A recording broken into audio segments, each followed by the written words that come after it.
It really annoys me when people refer to stay-at-home moms as lazy, because unless they paint their toes all day, it is a load of rubbish.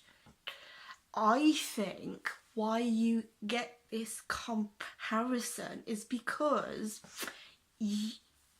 you get these go-getters and high-achieving women who go out to work and then come home, who cook tea and look after the children, and they do this each and every day. And when they think another woman is having it easier, in their heads they think she is not working hard enough, I work harder, she needs to pull her weight up. And I will defend stay-at-home moms because I know from example the type of mother I want to be.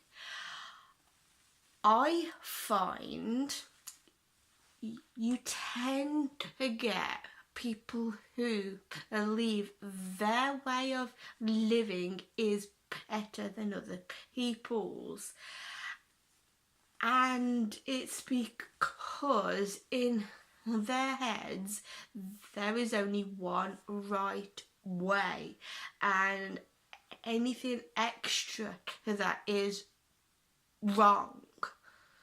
And then of course the criticising and the judging starts coming into play a bit there. I find, okay, and this is when I talk to my family, how much they actually get done in one day. It's ridiculous because they push themselves and because they know how much they can actually get on a lot, they push themselves even harder. And I know how important housework is, and working and taking care of what other tasks you have to do. Or it is also important to take time to relax. Some people don't think or see that taking time to relax is actually important. It's important to your well-being, and it helps you I find it helps you, what am I trying to say, it helps you deal with problems better, because if you're tense and you're not relaxed, you're gonna bite or you're gonna snap or you're gonna do something. And and so half the time just take a couple of moments, just once you come home or in the day, or just it is important because you are important just as anybody else in your life. I was in the car one day with my mum and she was rattling things off her chest, and then she goes to relax, and then she brings herself around again, gets herself worked up, and she starts going off again, and she does this for a couple of more times.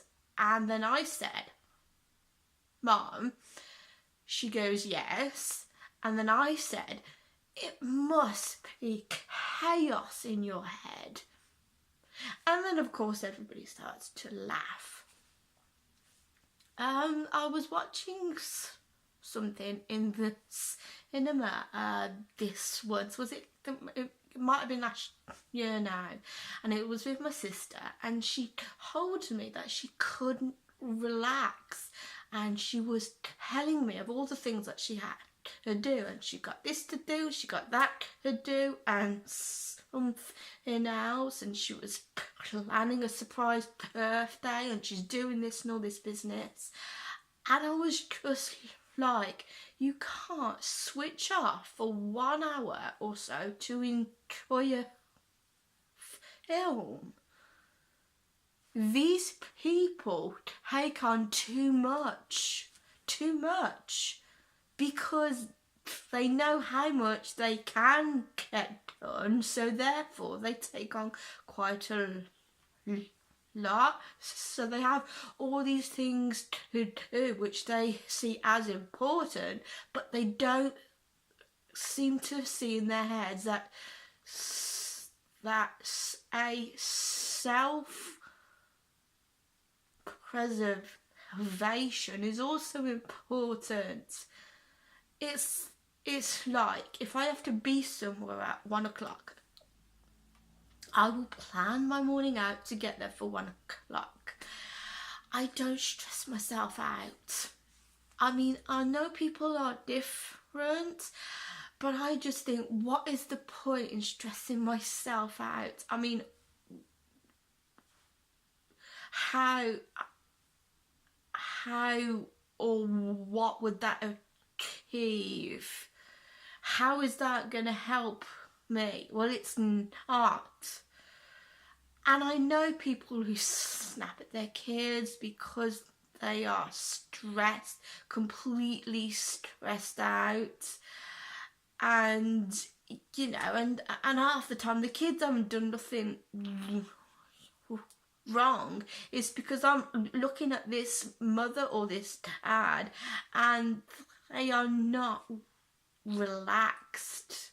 I mean, of course you got to look after your kids, or you can have a calmer approach. I mean, I know people are different and people have different ways of parenting, but I do think if you come from a calm place, which, okay, it is hard when the kids are playing up or things like that, or if you are generally a person who believes in self-care, then of course your kids will pick up on this long term, and they might even apply it to their own life as they get older, because kids learn from example how to behave.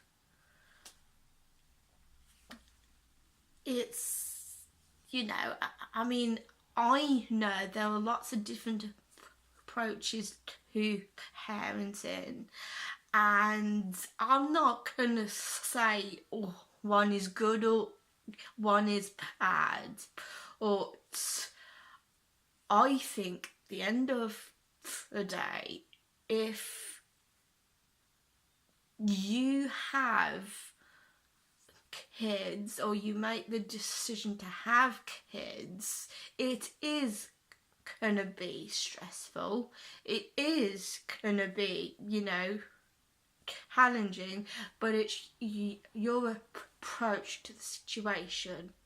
I mean, I just think if you are angry and you're snapping at your kid, it is going to escalate. And I just think, don't do anything, just pick your kid up and walk off, because the more you go into your kid, and this is because I watch lots of Super Nanny and lots of YouTube things across the internet, I just think the more you can be calm, you are in control of the situation. If you are loud and you're shouting with or at your kids, then I think, you know, I think that it's time to try and help yourself. Because I know, because I watch tons of Super Nanny, work has to be done on, these kids, but work also has to be done on the mom or the dad, or the parents need to come together more. I think if you work on things like that and you're happier, or and you try, and it's just maybe an extra hour in bed. I mean, I know it's not always possible, especially when the kids are younger, but what are you gonna do when your kid is ill? You have to have people to call. You have to have some people that you need to rely on. I mean, I know lots of people like to take care of the kids by themselves and think that they are the only person that can actually do it. Or if you think about it, lots of people or close people will help you. And especially for young parents, it's nice to have an evening off to yourselves, to allow yourself to have that evening off. Maybe call up the grandparents and say, would you like to babysit, and then you go out for a meal, and then you come back, and then you are ready to face yet another day.